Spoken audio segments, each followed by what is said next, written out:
জুলাইয়ের আন্দোলনের মধ্যে দিয়ে তার পতন ঘটেছে বটে, কিন্তু এই ধরনের একটি দানবীয় সরকারের পতন ঘটানোর জন্য 15 বছর নিরবচ্ছিন্ন সংগ্রাম করতে হয়েছে বিএনপির নেতাকর্মীকে।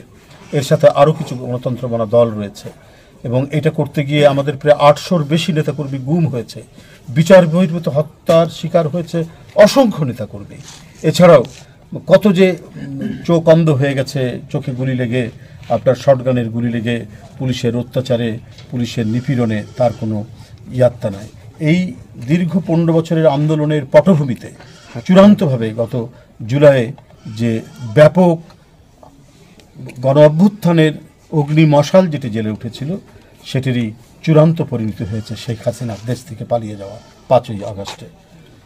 তো সাংবাদিক বন্ধুরা, আমরা এখন যারা আহত হয়েছেন, নিহত পরিবার যারা রয়েছেন, তাদেরকে সহমর্মিতা জানানোর জন্য যে যেখান থেকে পারছে সবাই ছুটে যাচ্ছেন।